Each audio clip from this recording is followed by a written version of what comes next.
Hey guys, welcome back to Under Radar Books. I am Brittany, and today I'm going to be doing the On My Shelf book tag. I'm going to do this in two parts to keep them short and sweet. I have 4 books to show in each part, and I actually pulled them from my book fort. This is upstairs, so this isn't my main bookshelf, but I feel like the majority of the time I talk about things that I have on my big bookshelf downstairs, and this stuff kind of gets forgotten, so that's why I wanted to do this and kind of highlight some things that maybe I haven't talked about on my channel, but that I do own and want to read or have read. So the first book that someone chose for me with the numbers, and I asked people through Voxer and Twitter, so I kind of have a mix of all different numbers from different people.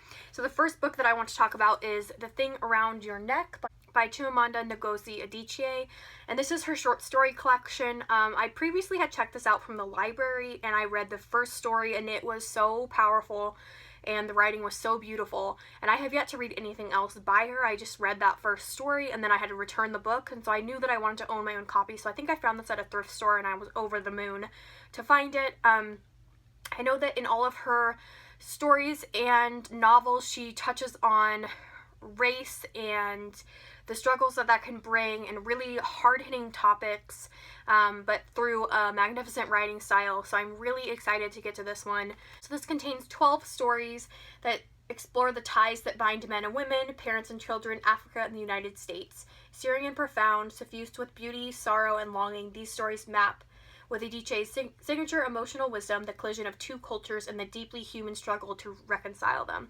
So that sounds excellent. I think if you haven't read Adichie, this will probably be a good place to start, so you can kind of get a feel for her writing style and whether it's something you would be interested in. But I hope to get to this one very soon, maybe after the holidays.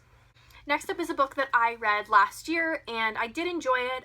It wasn't a super fantastic read for me, but I think that it is powerful all the same, and that is Only Ever Yours by Louise O'Neill, and this has been talked about quite a bit on BookTube. There's been quite a bit of hype behind it, so I don't think I need to say too much about it, but it has been kind of described as a teen version of The Handmaid's Tale by Margaret Atwood. This follows young women in this futuristic dystopian time where women are referred to as Eves, and they have 3 different roles. They can either be a companion, which is like a wife figure, a concubine, which self-explanatory, or a chastity, which is the women who help bring up the Eves and to make them the perfect wives or concubines. So this is definitely controversial in a lot of ways. I recommend everyone to read it because I think it does touch on a lot of really interesting issues, and it's definitely a good feminist YA book.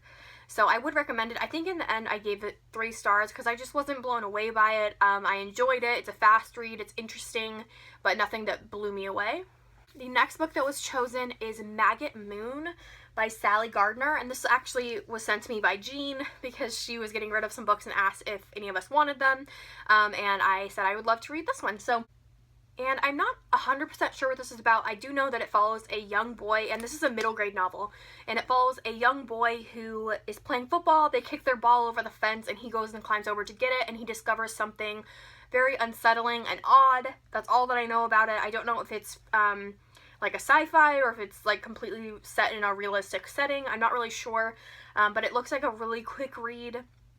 And I know it's won a lot of awards, and so I'm really excited to read this one. And I love getting middle grade books because it makes me happy to think that my kids might grow up and read them, and we have both read them. I don't know, that makes me really happy. So I'm hoping this is going to be a good one that I will want to hang on to and maybe pass down to my kids when they get a little bit older. So the last book I'm going to talk about in this first part of the On My Shelf tag is A Reunion of Ghosts by Judith Clare Mitchell. This follows the 3 Alter sisters, and they believe that their family is cursed, and there has been a string of disasters and accidents and suicides throughout their family's history, and they've decided that they want to end this curse, and so the 3 of them are going to commit suicide at the end of the year. So during the year, they decide they're going to basically learn more about their history and their family, and like do some unfinished business before they decide to end their lives. And it sounds super interesting. It sounds really heartbreaking and sad, but I've read through different reviews that it's actually quite a heartwarming book, so I'm interested to get to it. And I haven't heard much about it on BookTube, so I'm interested to see how it turns out so I can share my thoughts with you guys. And another really amazing cover, and this one's got deckled edges and French flaps, which is amazing. So, and I think I got this on Book Outlet, and I'm pretty sure they still have it, and it was like $2 or something. So this sounds like something you'd like to read. $2 on Book Outlet. So that's the first part of the On My Shelf book tag.